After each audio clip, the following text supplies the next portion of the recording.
Hello children, how are you all. मैंने आपसे एक क्वेश्चन भी पूछा, आपका हालचाल भी पूछा। When I am speaking the way, आप देखिए कि मैं बोल कैसे रहा हूँ, कहीं मैं रुक रहा हूँ। अगर हम राइटर बनने जा रहे हैं या हम लेखक हैं या ईमेल करते हैं तो वो कौन सी बातें हैं जिनका हमें ध्यान रखना चाहिए लिखते वक्त। जी हाँ, मैं आज बात कर रहा हूँ पंक्चुएशन की। आज हम विराम चिन्ह को स्टडी करने वाले हैं। जानते हैं कितने ज़रूरी हैं किसी भी भाषा के अध्ययन में, इंग्लिश में भी उतने ही ज़रूरी हैं। तो 9th एंड 10th क्लास आपके फाइनल एग्ज़ाम में सिलेबस में ये है, अप्रैल में ही है। तो मैं आज आपके लिए लेकर आया हूँ पंक्चुएशन, जिसकी आप डिमांड भी कर रहे थे। कहाँ रुकना है, वेयर टू स्टॉप, कहाँ पर जो रुकना है वो ब्रेक स्मॉलर है, कहाँ पर शॉर्टर पोज देना है। जी हाँ, मैं बात कर रहा हूँ इन विराम चिन्हों की, पंक्चुएशन मार्क्स कहते हैं। और यूज़ ऑफ कैपिटल लेटर की भी, कहाँ कैपिटल यूज़ करते हैं कहाँ स्मॉल, इसका भी ज्ञान इसी से हमें हो जाता है। So the right way of putting marks और स्टॉप और pause is called, this study is called punctuation. कितनी ज़रूरी है, अरे ये किसी आदमी की ज़िंदगी भी बचा सकती है। जैसे यहाँ पर देखिए, लेट्स ईट ग्रैंडपा, नहीं रुका ना बिल्कुल भी, सीधा बोल दिया लेट्स ईट ग्रैंडपा, चलो दादाजी को खाते हैं। नहीं, आपने कहना है लेट्स ईट ग्रैंडपा, और जान बचा लेनी है दादाजी की। इसलिए मैंने कहा कि एक कोमा जिंदगी भी बचा सकता है। एक अनदर ब्लंडर देखिए आप कि इसको भी अगर हमें पंक्चुएशन का ज्ञान नहीं है तो हम इसको क्या कहेंगे, a woman without her man is nothing, कि औरत आदमी के बिना कुछ नहीं है। या फिर इसका हल यूँ करें, कोमा को बदल देते हैं, a woman without her man is nothing. ये मुझे दूसरे वाला ज़्यादा सूटेबल भी लगता है, क्योंकि आदमी औरत के बिना कुछ नहीं है। हर सक्सेसफुल आदमी के पीछे कौन होती है, औरत होती है। रिस्पेक्ट कीजिए एक दूसरे की। और ये देखिए आप, तीसरा एग्जाम्पल ब्लेंडर में लेकर आया हूँ, I would like to thank my parents Tiffany and God. यहाँ पर भी देखिए आप, कोमा को थोड़ा सा अलग करना है, आपका सेंस बदल जाएगा। यहाँ पर क्या कह रहा है, I would like to thank my parents, कौन है my parent, Tiffany and God. No, use punctuation marks here rightly and see how the sense is going to be changed. I would like to thank my parents, Tiffany and God. 3 आदमियों का मैं धन्यवाद करता हूँ, parents का, Tiffany का और God का। अगर हम पहले को देखें तो वो कह रहा है कि I would like to thank my parents, कौन कौन मेरे पेरेंट्स हैं, टिफनी एंड गॉड मेरे पेरेंट्स हैं। क्या ठीक है, तो पेरेंट्स को पेरेंट्स ही रहने दो, टिफनी को भी थैंक करो, गॉड का तो करो ही करो। यहाँ देखिए, the father comma inverted comma said the son is talkative, बेटे ने कहा पिताजी बातूनी है। अरे बाप रे, ऐसा होता है क्या, क्या आएगा इसके रिप्लाई में, दी फादर सेड, यहां से स्टार्ट कीजिए, comma inverted comma, the son is talkative, पिताजी ने कहा बेटा बातूनी है। ये हो सकता है कि बेटा कहे पिताजी बातूनी है, लेकिन ज़्यादा केस में तो पिताजी ही कहते हैं ये बच्चा मेरा बहुत बड़बोला है। सो आप भी देख रहे हैं ब्लंडर्स हैं ये। मैं आपसे डिस्कस कर लेना चाहता हूँ कि how important is the knowledge of punctuation for a student of 9th and 10th class. ना केवल आपको इसका ज्ञान होना ज़रूरी है, क्योंकि आगे जाके आपने राइटर बनना है, ईमेल लिखने हैं, आपको पता होना चाहिए, न्यूज़पेपर के लिए आपने लिखना है। साथ ही यहाँ पर आपके बोर्ड के एग्ज़ाम में 10th में पूछे जाते हैं पंक्चुएशन पर, तो मैं एक्सरसाइज भी आपके लिए लेकर आया हूँ। यहाँ देखिए, I love baking my family and my friends. अरे बाप रे, कोई पंक्चुएशन नहीं लगाई। ये क्या कह रहा है, मुझे अपने परिवार को और अपने दोस्तों को पकाना अच्छा लगता है, पका कर खा जाना क्या। तो यहाँ पर क्या बनेगा, I love baking my family and my friends. देखिए आप पॉजेस देखिए, अल्प विराम देखिए, कोमा देखिए, बोलते वक्त मैं कैसे बोल रहा हूँ उसको लिखेंगे कैसे। आई लव बेकिंग, मुझे भोजन पकाना पसंद है। माई फैमिली, मेरा परिवार पसंद है। एंड माई फ्रेंड्स, 3 चीज़ों की बात हो रही है, ना कि मुझे मेरे परिवार को और दोस्तों को पकाकर खा जाना है। This is punctuation. और देखिए, I am sorry, I love you, अगर हम कोई पंक्चुएशन ना लगाएं, wrong. I am sorry, I love you, यहाँ पर सेमीकोलन लगेगा, ठीक है। और बॉस ने कहा मंथ की सैलरी आपको दे रहा हूँ, लीजिए चेक भर लीजिए, 1 लाख रुपए सैलरी है, और आपको लिखना नहीं आता, पंक्चुएशन मार्क्स नहीं लगाए ठीक से, देखिए आप ऐसे लिख दिया, तो बॉस तो साइन कर देगा। बैंक कितने देगा? 1 लाख की जगह 1000, 99,000 का लॉस मत कीजिए अपना, ठीक है। तो आप देखिए कैसे लिखेंगे, 1 लाख सैलरी ले लीजिए, ठीक से चेक को लिखना आना चाहिए, पंक्चुएशन का मार्क्स अमाउंट में कैसे लिखते हैं। ये है हमारा आज का टॉपिक, पंक्चुएशन, विराम चिन्ह। सबसे पहले हम कर लेते हैं कैपिटल लेटर्स के बारे में जानकारी को। तो देखिए आप कैपिटल लेटर में किन बातों का आपने ध्यान रखना है। मैं आपको देने वाला हूँ एक इवेंट का डिस्क्रिप्शन। मैं गया था दी रेड फोर्ट न्यू दिल्ली, वो एक्सपीरियंस मैं आपसे साझा कर रहा हूँ, और उसको बताते बताते ही मैं आपको बताऊँगा कि यूज़ ऑफ कैपिटल लेटर का करते हुए आपने किन बातों का ध्यान रखना है।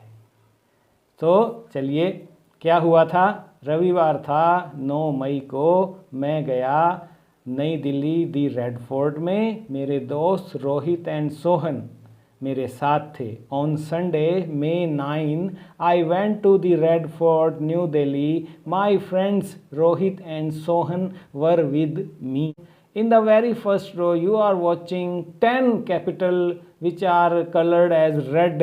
ओ देखिए आप, ये बड़ा क्यों है? क्योंकि इंग्लिश का नियम कहता है कि हर वाक्य का पहला अक्षर बड़ा होगा। संडे का एस बड़ा किया है क्योंकि हम संडे को गए थे, और संडे का रूल है कि जो दिन है या मंथ है, मई देखिए आप, इसको भी हम बड़ा करते हैं। आई प्रोनाउन अगर अकेला आ रहा है वो हमेशा बड़ा आता है। I went to the Red Fort, अब आप देखिए जितने भी ऐतिहासिक इमारतें हैं उनका पहला अक्षर बड़ा आता है। न्यू दिल्ली प्रॉपर नाउन है, शहर का नाम है, बड़ा आएगा। और आगे देखिए, my friends Rohit and Sohan, R और एस बड़ा किया है क्योंकि ये भी प्रॉपर नाउन है, किसी व्यक्ति का नाम जो आता है वो हमेशा बड़ा आता है। वी बोर्डेड द ट्रेन दी शताब्दी एक्सप्रेस फ्रॉम चंडीगढ़ से हमने पकड़ी। अब देखिए ट्रेन का नाम द शताब्दी एक्सप्रेस है, तो वो तीनों बड़े आएंगे। चंडीगढ़ शहर का नाम आ गया, फिर से न्यू दिल्ली की तरह ये भी एक सिटी का नाम है। And reached there at 10 o'clock, O देखिए आप, ओ हमेशा बड़ा आएगा ओ क्लॉक में। रोहित सेड, जब हमने उसको देखा रेड फोर्ट को, वाओ। अब आप देखिए रोहित का आर भी हमने बड़ा किया है, और जो रिपोर्टेड स्पीच है उसके अंदर का डब्ल्यू भी हमने बड़ा किया है, क्योंकि रूल कहता है रिपोर्टेड स्पीच के अंदर का भी पहला अक्षर बड़ा आएगा। Yes it is, I replied, हाँ हाँ वाकई the Red Fort is beautiful, yes it is. We saw tourist from Italy there, हमें वहाँ पर इटली के पर्यटक मिले। इटली का आई बड़ा किया है क्योंकि किसी भी देश के नाम को हम लिखते हैं तो पहला अक्षर बड़ा करते हैं। I told them that I am fond of Italian food. अब आप यहाँ देखिए, जितना भी प्रॉपर एडजेक्टिव होता है उसका फर्स्ट लेटर भी बड़ा होता है, स्पेशली पिज्ज़ा। इटली के थे ना वे लोग, तो पिज्ज़ा तो इटली का ही भोजन है, तो पिज्ज़ा का पी भी बड़ा। दे वर स्पीकिंग इंग्लिश, वे इंग्लिश बोल रहे थे। देखिए आप, इंग्लिश का ई बड़ा, क्योंकि जितनी भी भाषाएं होती हैं उनका पहला अक्षर बड़ा। One of them was having the Bible. अब आप देखिए, बाइबल का बी बड़ा किया है। जितने भी धार्मिक ग्रंथ होते हैं, रिलीजियस बुक, होली बुक्स हैं उनको, और ही वॉज ए क्रिश्चियन, एक ने बाइबल अपने हाथ में रखा हुआ था, वो क्रिश्चियन था। धर्म हिंदू, मुस्लिम, सिख, ईसाई जितने भी होते हैं ये, तो यहाँ पर क्रिश्चियन का सी बड़ा किया है। He believed in God, deity के जितने भी वर्ड्स होते हैं, first letter, their first letter is always big. उसके जो प्रोनाउन होते हैं, ही, हिज, उसके भी जो हैं वो बड़े होते हैं। The Red Fort said he is fine piece of architecture. Sohan said that rich and poor, old and young, high and low, all want to see this fort. सभी देखना चाहते हैं. Sohan started talking to them as his English was good. Sohan उनसे बातें करने लगा क्योंकि उसकी इंग्लिश बढ़िया थी. क्यों बढ़िया थी? His father doctor S.L. Sharma. अब आप यहाँ देखिए, डॉक्टर S.L. शर्मा का आपने देखा डॉक्टर का डी बड़ा है, S.L. इनिशियल जितने भी होते हैं और एब्रीविएशन जितने भी होते हैं उनका पहला अक्षर बड़ा होता है. शर्मा का S बड़ा आ रहा है, वो भी एक प्रॉपर नाउन है. Is an English teacher, he is MA English. अब ये देखिए एब्रीविएशन आ गया, वो इनिशियल थे, S और L इसलिए बड़ा किया गया था. यहाँ पर MA क्या है? एब्रीविएशन है मास्टर ऑफ आर्ट्स के, इसीलिए MA बड़ा किया गया है. His grandfather is retired as SHO station head officer के रूप में रिटायर हुए हैं पुलिस डिपार्टमेंट से, तो इसीलिए SHO बड़ा आएगा. एब्रीविएशन है, शॉर्ट फॉर्म है. We had some rest at 3 o'clock. फिर से ओ आ गया है यहाँ पर, बड़ा आएगा. Sohan started reciting English poem two रो diverged in a yellow wood and sorry I could not travel both. सोहन ने खाली समय में जब हम आराम कर रहे थे तो इंग्लिश की पोएम हमें सुनाई. यस, जो आपने 9th क्लास में पढ़ी है रॉबर्ट फ्रॉस्ट की. तो यहाँ पर हमने फर्स्ट लाइन का पहला टी और सेकंड लाइन का ए जो है बड़ा किया है. क्योंकि इंग्लिश की जितनी भी पोइट्री होती हैं पहला अक्षर हमेशा कैपिटल होता है. Yes, it was the rod not taken. अब कोई किताब का नाम है या कोई आपके पाठ का टाइटल है, उसके भी पहले अक्षर जितने भी वर्ड्स हैं उनके पहले अक्षर बड़े आते हैं. मेन वर्ड तो आते ही आते हैं, आर्टिकल भी जो है हम बड़ी कर सकते हैं. By Robert Frost, proper noun है ये, राइटर का नाम है, पोइट का नाम है ये. I praised him for his English skills. I asked him the way, कि कैसे आपकी इंग्लिश इतनी अच्छी है. He replied with 3 ways. उसने 3 काम बताए, करो, practice, practice and practice. Also by reading the Tribune. देखिए आप, अखबार के जितने नाम हैं उनका भी पहला अक्षर हमेशा बड़ा आता है. इंग्लिश न्यूज़पेपर डेली पढ़ता हूँ मैं इसे. And his favourite subjects are mathematics and science. जितने भी सब्जेक्ट्स हैं, लैंग्वेज तो थे ही थे, सब्जेक्ट्स का पहला अक्षर भी first letter is always capital as well. He asked me what is my favourite subject. अब यहाँ W बड़ा आया है क्योंकि रिपोर्टेड स्पीच का पहला लेटर जो है वो कैपिटल होता है. History and geography, once again these are the subjects. Hence first letter of history and geography H and G are kept as capital. I replied. I pronoun है, हमेशा अकेला हो या गॉड का O आ जाए वो भी हमेशा कैपिटल होता है. I told him that I like to study the Second World War. अब आप देखिए जितनी भी हिस्टोरिकल इवेंट्स होती हैं, the third battle of Panipat, इन सब का पहला अक्षर भी बड़ा आएगा. यहाँ पर बात कर रहा है उसे क्योंकि उसका हिस्ट्री फेवरेट सब्जेक्ट है, तो सेकेंड वर्ल्ड वॉर TSWW बड़े किए हैं. तो कारण ये है, कैपिटल लेटर का रूल कहता है कि जितनी भी हिस्टोरिकल इवेंट्स हैं, I like to read about the Himalayas. अब देखिए जितनी भी पर्वत श्रृंखलाएं हैं, पहाड़ों की चोटियां हैं. दी गंगा, नदी के नाम है. A holy river rises from the Himalayas. H is capital. Himalayas rivers Ganga, Yamuna and Brahmaputra falls in Bay of Bengal. अब देखिए जितने भी सी हैं, ओशियन हैं, खाड़ी हैं, बे ऑफ बंगाल, इनका भी पहला लेटर बड़ा आया है. और उसने मुझे कहा, विजय लेट्स गो बैक नाउ. घूम लिया हमने रेड फोर्ट, अब वापस चलते हैं. विजय का वी बड़ा आया है, देखिए आप. And we came back home. So children, ये था कैपिटल लेटर्स के यूज़ पर क्या नियम है इंग्लिश में. होप आपको समझ आ गया होगा. इन बातों का आप ध्यान रखेंगे तो गलती नहीं होगी. दूसरे हम चलते हैं रूल ऑफ फुल स्टॉप के बारे में, जिसको हम पूर्ण विराम भी कहते हैं हिंदी में. और यही फुल स्टॉप और पूर्ण विराम हैं विराम चिन्ह, पंक्चुएशन मार्क्स, जो हिंदी और इंग्लिश में अलग अलग हैं, वरना आगे आने वाले जितने भी हम स्टडी करेंगे फुल स्टॉप को छोड़कर इंग्लिश और हिंदी में वे सब एक जैसे होते हैं। सिर्फ फुल स्टॉप में यहाँ पर हम पीरियड कहते हैं या डॉट कहते हैं, लगा देते हैं, फुल स्टॉप कहते हैं, और हिंदी में हम खड़ा डंडा लगाते हैं, पूर्ण विराम वाक्य के अंत में यहाँ पर फुल स्टॉप लगाते हैं। फुल स्टॉप लगाते हुए ध्यान रखना है कि वाक्य के अंत में स्पेस नहीं देना है, जहाँ लेटर लास्ट है सेंटेंस का उसके तुरंत बाद लगाना है, उसके बाद आप स्पेस देंगे और अगला वाक्य का पहला अक्षर बड़ा करते हुए नेक्स्ट शुरू करेंगे।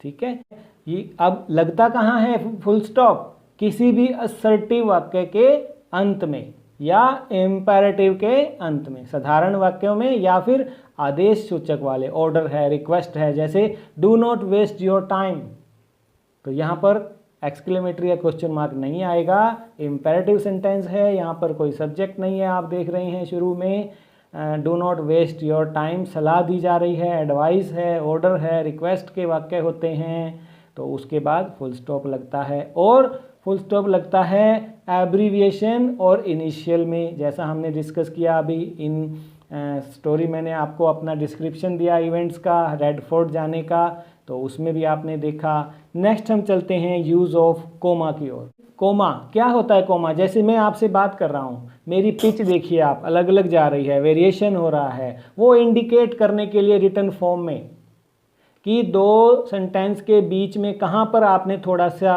पॉज देना है, थोड़ी देर के लिए रुकना है, उसको सेपरेट करना है, तो हम कोमे का यूज़ करते हैं। और कोमा जो है मोस्ट अब्यूज्ड और मोस्ट मिसयूज्ड है, इसका नहीं पता लगता, बहुत कन्फ्यूज़न है इसके अंदर। ये है शॉर्टेस्ट पॉज, एक पॉज सेमीकोलन होता है, एक पॉज फुल स्टॉप होता है। फुल स्टॉप तो सबसे ज़्यादा, सेमीकोलन उससे कम और कोमा सबसे कम। शॉर्टेस्ट पॉज भी कहते हैं इस कोमा को। तो कहाँ कहाँ यूज़ होता है? अगर पार्ट्स ऑफ स्पीच 3 या मोर हैं, उनको अलग करना है तो कोमा लगाते हैं, 2 के लिए नहीं, 2 को तो एंड लगा के ही हम अलग कर देते हैं।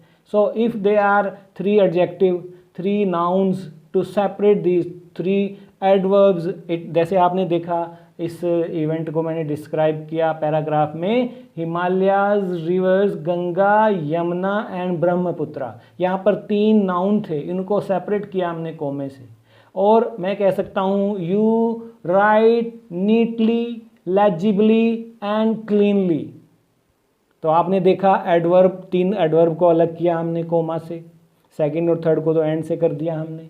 तो 3 पार्ट्स ऑफ स्पीच अगर आ रहे हैं उनको अलग करना है, एक काइंड है उनकी, तो उसके लिए हम कोमा लगाते हैं। दूसरा देखिए, नॉन एसेंशियल अगर कोई आ जाता है, to separate it, additional information अगर आ रही है किसी वाक्य में किसी सब्जेक्ट की, जैसे दी गंगा, इसी पैराग्राफ से मैंने उठाया है, दी गंगा आ होली रिवर। अब ये होली रिवर क्या है? ये एक नॉन एसेंशियल है जिसके बिना भी काम चल सकता है, आप इसे हटाकर देखिए, the Ganga rises from the Himalayas, तो ये जो आया होली रिवर एडिशनल इंफॉर्मेशन है, नॉन एसेंशियल है, इसके बिना भी काम चल सकता है। तो हम यहाँ पर इनको सेपरेट करने के लिए इसके शुरू में भी और इसके लास्ट में भी कोमा लगाते हैं।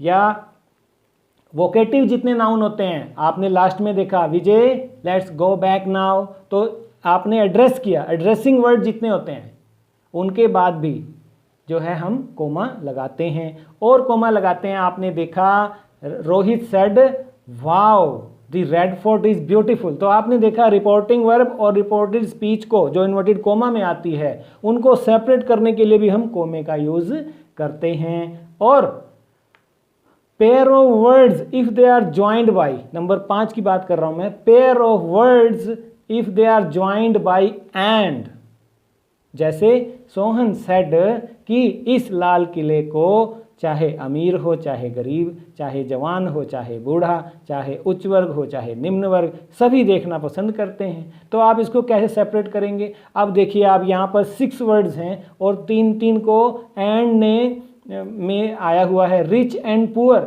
Old and young, high and low, तो एंड से जुड़े हुए जो पेयर हैं इनको सेपरेट करना है तो हम कोमे का प्रयोग करते हैं। ठीक है बच्चों।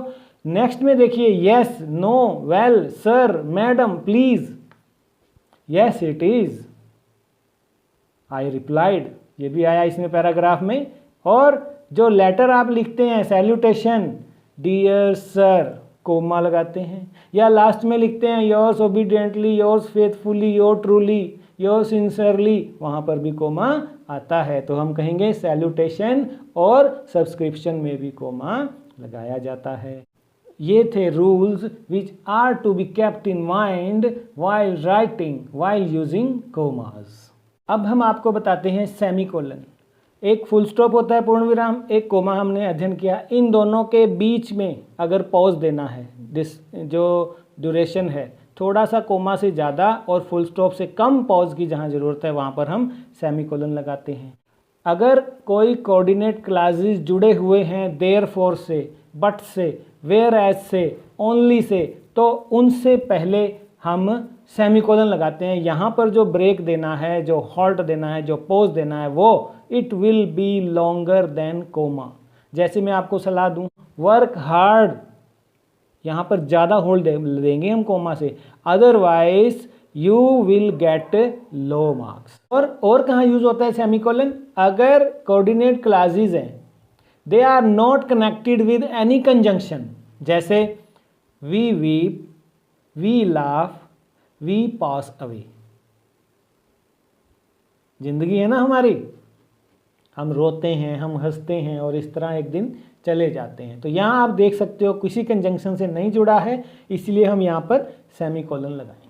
और पेयर ऑफ वर्ड्स हैं, if they are separated by comma, जैसे principal comma principal semicolon, rain comma reign semicolon, meet comma meat semicolon, week comma weak. तो पेयर ऑफ वर्ड्स को जो ऑलरेडी कोमा से सेपरेटेड हैं उनको हमने अदर पेयर से सेपरेट करना है, तो यहाँ पर थोड़ा सा लॉन्ग पॉज देंगे हम। वो शॉर्ट पॉज होगा और ये थोड़ा सा लॉन्ग पॉज होगा, तो जिसे हम कहते हैं सेमीकोलन लगाएंगे यहाँ पर भी।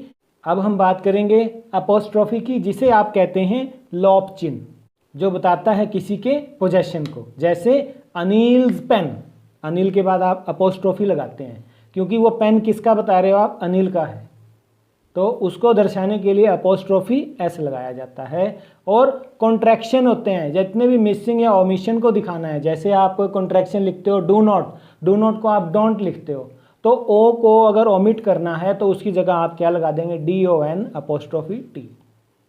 वुड नॉट, वांट करते हो ना आप ऐसे, तो ऐसे हो जाएगा। और प्लूरल अगर लेटर का बनाना है, so you are instructed to write all your apps correctly, तो ये F का प्लूरल है। या 10 टेंस मेक 100, जितने भी फिगर होते हैं उनको अगर हमने बहुवचन प्लूरल बनाना है तो 10 टेंस मेक 100, तो यहाँ पर भी आएगा। ये थे अपोस्ट्रोफी के बारे में। और एक हाइफन होता है, आपने देखा पंक्चुएशन मार्क, हाइफन कहाँ आता है? कंपाउंड वर्ड जितने होते हैं, ब्रदर इन लॉ, लैंडलॉर्ड, इनके बाद, या फ्रैक्शन जितनी भी होती हैं, 2/3, उसमें भी हम 2/5 है, उसमें भी हम लगाते हैं। या प्रीफिक्स होती हैं, सब इंस्पेक्टर, वाइस प्रिंसिपल, इसी तरह एक्स, सेल्फ, नॉन, इनके बाद जो भी वर्ड आएगा उससे पहले हाइफन लगाया जाता है। ये थे हाइफन के बारे में। एक्सक्लेमेटरी देख लेते हैं, जो हमें बताता है सरप्राइज, स्ट्रॉन्ग इमोशन, या वो इमोशन दुख का भी हो सकता है, वो इमोशन जॉय का भी हो सकता है, पेन का भी हो सकता है। जैसे वाओ, ब्रेवो, अलास, दुख का है तो अलास, आश्चर्य का है तो wow, what a beautiful fort, exclamatory. Wow, the Red fort is beautiful, wow के बाद एक्सक्लेमेटरी। और ऑप्टेटिव सेंटेंसेस हैं प्रेयर वाले, जिसमें कीन विश है, कोई इच्छा व्यक्त कर रहे हैं आप, मे यू लिव लॉन्ग, तो यहाँ पर एक्सक्लेमेटरी आएगा ऑप्टेटिव सेंटेंस के लास्ट में। इंटेरोगेशन के रूल क्या कहते हैं? डायरेक्ट क्वेश्चन अगर पूछा जाता है, जैसे यहाँ पर पूछा था इस पैराग्राफ में, what is your favourite subject, तो व्हाट जो है WH का जितना भी वाक्य शुरू होगा लास्ट में इंटेरोगेशन आएगा, लेकिन वो क्वेश्चन डायरेक्ट होना चाहिए। Are you going to Chandigarh, direct question है, क्वेश्चन मार्क आएगा। नॉट विद इनडायरेक्ट क्वेश्चन, जैसे he asked me where I was going, अब ये इनडायरेक्ट क्वेश्चन है, यहाँ पर क्वेश्चन मार्क नहीं आएगा, यहाँ पर फुल स्टॉप आएगा। कॉलन देख लीजिए आप, कॉलन का यूज़ कहाँ होता है, जहाँ पर किसी मामले पर डायरेक्ट अटेंशन दिलवानी है, कोटेशन है, एक्सप्लेनेशन है, उनके आगे जो है उनसे पहले जो है कॉलन लगाया जाता है एट स्टार्ट ऑफ कोटेशन। जैसे Albert Einstein says imagination is more important then knowledge. तो आपने देखा ये कोटेशन है, इससे पहले सेज के बाद और कोटेशन शुरू होने से पहले आप कॉलन लगाएंगे। और दो कंट्रास्टिंग क्लासेस हैं, अगर man proposes God disposes, to err is human to forgive divine. तो यहाँ पर दोनों को विभाजित करने के लिए, सेपरेट करने के लिए, दो कंट्रास्टिंग क्लास को अलग करने के लिए हम कॉलन लगाते हैं। और कॉलन कहाँ लगाते हो, 3:2, 3 और 2 का अनुपात कहाँ होता है मुझे बता दीजिए। नेशनल फ्लैग में यस, रेशो क्या होती है 3 और 2 की। तो ये है। और last but not the least, inverted commas कहाँ यूज होते हैं, ये उन शब्दों के दोनों तरफ लगाए जाते हैं जो हमें बताते हैं कि किसी ने ऐसा कहा है। कोटेशन जब हम लिखते हैं उसके आगे वो 2 भी हो सकते हैं और सिंगल भी हो सकता है, ठीक है, पेयर ऑफ इन्वर्टेड कोमा या सिंगल भी हो सकता है। एक्चुअल वर्ड किसी के, जैसे इस पैराग्राफ में देखा, Rohit said wow the Red fort is beautiful, तो ये कोट्स में डाला। रिपोर्टेड स्पीच जो है वो हमेशा इन्वर्टेड कोमाज में डाली जाती है। और नेम ऑफ बुक है, जैसे मैं कहूँ I have read Nehru's Discovery of India, तो मैं यहाँ पर उसको इन्वर्टेड कोमाज में लगाऊंगा। So children, this was use of punctuation and capital letter. आज हमने सीखा फुल स्टॉप का कहाँ यूज़ होता है, कोमा का, इन्वर्टेड कोमा का, सेमीकोलन का, कोलन का, एक्सक्लेमेटरी का, हाइफन का और इंटेरोगेशन का। आपको समझ आ गया होगा। अब मैं 9वीं और 10वीं के बच्चों के लिए लेकर आने वाला हूँ मार्च 2020 सेट ABCD के चारों सेट पर नेक्स्ट वीडियो।